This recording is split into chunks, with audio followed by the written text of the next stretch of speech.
Since a little kid, I've always been around cars. My dad had a mechanic shop. I was always around cars. Like I had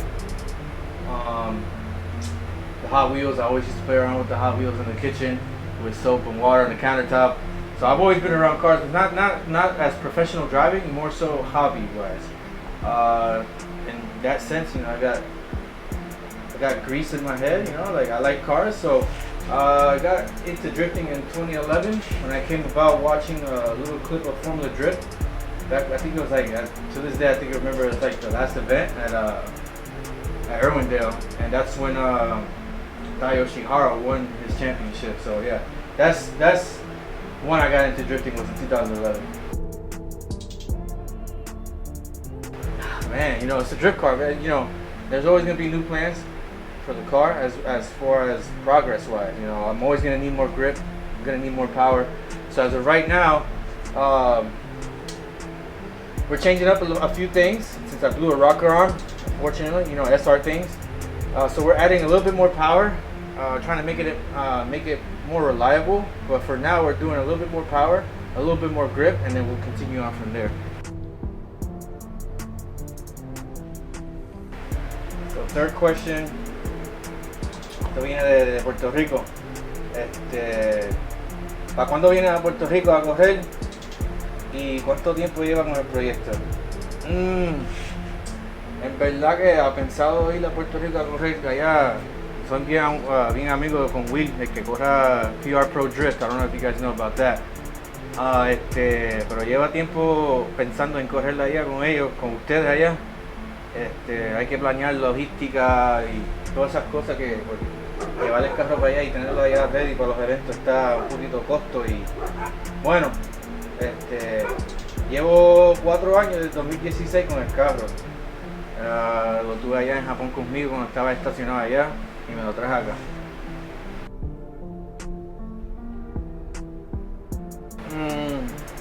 Well, like I said before, when I started watching, or when I came about Formula D in 2011, I came about this red discount tire S13 swapped with an LS, and it was Daijiro Yoshihara. And from there, watching his style and watching about how humble he was and how still humble as today. Watching him, how comfortable he was in driving, how aggressive he was at certain points. That kind of tied into my head, and I kind of applied it when I started drifting. So to this day, I still run his alignment specs from when I think it was Super Street. They posted them up online. But yeah, he's the one that inspired me to drift.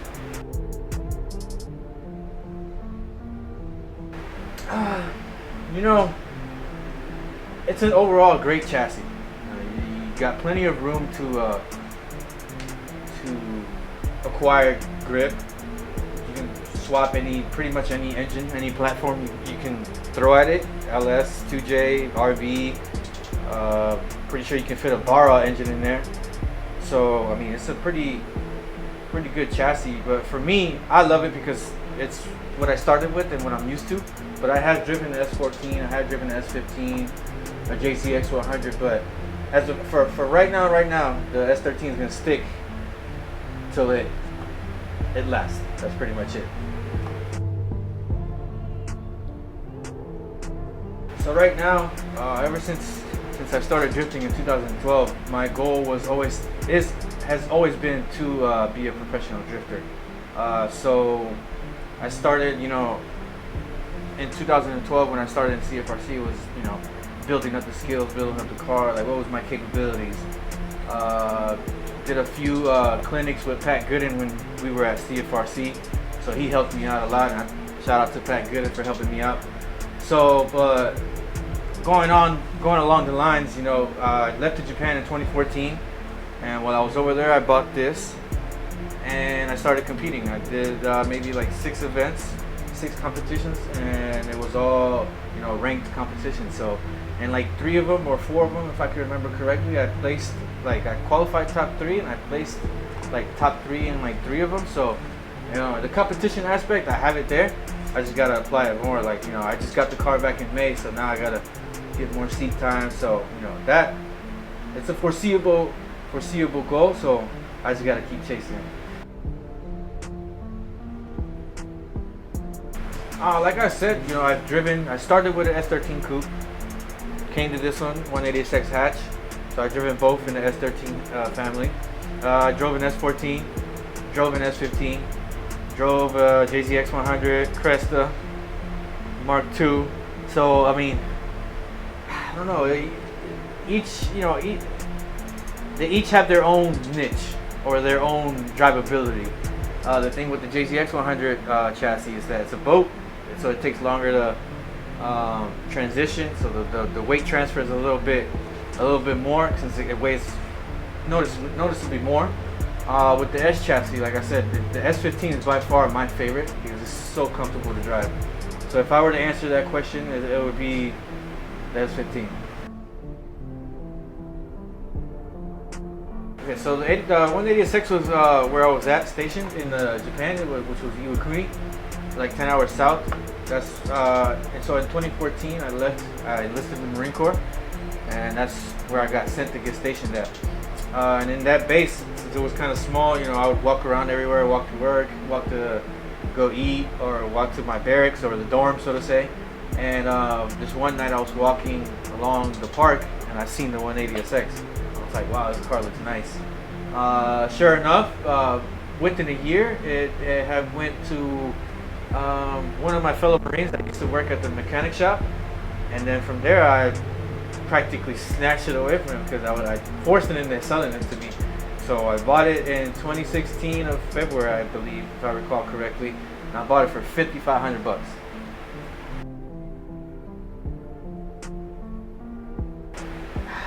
I don't have one single pro driver, but I have my top 3, and this is pretty. They're all equal, you know. They all have their own what they're good at exactly. And those 3 are Kazuki Hayashi, which is my senpai from over there in Japan, where I used to drift at Hadashi Tengoku. And then we got Kazama, and then we got Taniguchi. Now, Taniguchi, because he is so smooth and comfortable when he's driving, if you look at his driving. Kazama, because he's absolutely crazy with his driving style, like super aggressive and snappy. And then Kazuki Hayashi, well, because he's overall, he taught me a lot of the skills that I have now. So those are my top 3 drivers. I'll say them again: Kazuki Hayashi, Kazama, and Taniguchi. Honestly, I've been thinking about it, but right now, like we're the team and I, we're starting to structuralize a little bit more in the basic aspects of the business right now, or the team, so to say. So we're not really thinking about that right now. Like in the foreseeable future, maybe, but as of right now, it's not my focus, or it's none of our focus right now. The drifting U.S. has its own way of drifting. Japan has its own way of drifting. I think right now what's going on is that the U.S. or every not overlaying, but all the countries that are not close to it are kind of like trying to adapt what the Japanese people do. Like right now, I see a lot of film going on, a lot of golden era Japanese car scene coming around now, and that was 30 years ago. So that's one of the cases that can probably answer the question for you. But in regard to drifting itself, it's completely different. The form of driving and the form of skill set, it's US has its own way, and Japan has its own way. Japan is super technical. US is really, you know, a lot of power, a lot of smoke, and a lot of angle. Whereas over there in Japan, you still got people still consistently driving with SR20s, RB20s, RB25s. Over here, you got more people driving with LSs, 2Js, you know, big crate LSs. So it's not even, you know, the two can be compared, but when it actually comes to breaking it down, the skill set is what matters. The technical skill set, I should say. So that's pretty much what compares, or how you can compare the both or differentiate. First cool car was the 1992 240SX coupe that I started with in CFRC. It was primered at first, and then I rattle canned it in the garage when we moved to OSW, which was in the beginning of 2014, if I believe. I don't, honestly. I'm mostly on 4s and 7. Like, I play with the controller, but I've always thought about getting a rig. Just haven't really put my thought into it, or actually committed to actually getting a rig. My boy Joe, excuse me, he's in the team, and he has a rig for GT, and you know, we were heavy on racing over there, but I haven't really thought about getting one. But if you guys are open to suggestions, leave them in the comment box below. You know, give me setups, give me advice on setups, on rigs, on what wheel to use, you know, stuff like that. Like, break it down to me, and then we'll probably end up getting some of that, and then I hope to see you guys on a set of cords or on any other platform that drifting is involved in. That way it can help me and be beneficial. Well, I mean, you can't really compare grassroots to professional level driving. They're two different worlds. In grassroots, you have people that do it as a hobby, or that do it, you know, their commitment is 100%, but they're only willing to stay at the grassroots level. So they're willing to shred with the boys, have fun with the boys, you know, door tap or wall tap anything, whatever weekend they go shred. So it's different from professional driving. Even if it's FD or D1, it don't matter which one it is. So, I mean, I hope that answers the question, but yeah, you can't really compare grassroots to FD or D1 professional driving. No. Hold on, let me go get it.